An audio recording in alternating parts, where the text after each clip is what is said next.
magtatanong tayo ngayon. Anong English ng utang na loob? So, tatanungin natin sila.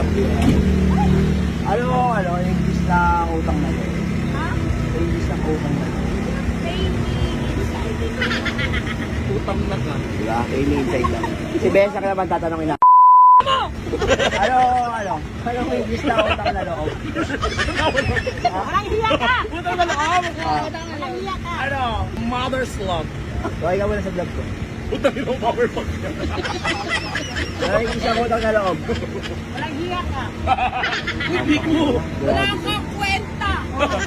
Ay, si Sir, mas matalino pa yung driver sa inyo. Kaya magtatanong lang, Sir, hindi ko kayo dudukutan. Ano po English ng ng utang na loob?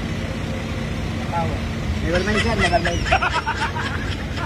So, punta natin si Taki Vlogs. Tatanungin natin yung dalawa kung ano English ng utang na loob. Salamat tayo, tinutulungan mo ako sa vlog. Ay, thank you sa report mo. Gusto mong mainit ka. Sir, tatanong mo lang po. Okay mo lang sa vlog ko. Taki Vlogs.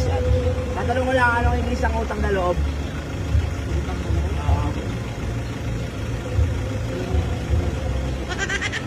Kabila tayo. So ayan, Taki Vlogs. Anong English ng ng utang na loob? Ha? You have debt? Ayun, sabi niya? Ayun, sabi niya?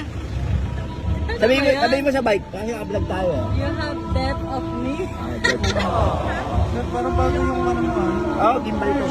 Ading galing natin. Ano English ang utang na loob? Hindi ko tumingin na dito camera eh. Tinuturuan niya ako magkakaroon. Gimbal to, gimbal. Ayun, may pa-picture pa. Tatanungin natin sila. Sir, may tanong ako, sir. Ano ang English ng Hindi ko alam, boss. Utang na loob. Hindi ko alam, boss. Sige, sir. Never mind. Pautang na lang kami. Utang na lang ako. Aim lang tayo. Kaya ka eh. Ito lang, papapicture ka, sir. May tanong na kasi, sir. Ano po ba? Tingin mo kayo sa camera, sir. Ano po ba ang English ng ng utang na loob? Sige, sir. Lalaban. Never mind, sir. Pautang na lang kami. Isip ko ako. Salam! Ano yun, guys? Wala nakasagot sa atin.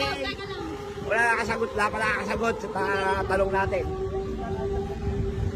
Dito. Oo, titigyan natin. Ito, matalino to. Matalino to. Kaya yun naman ako. Hindi ka man sa camera.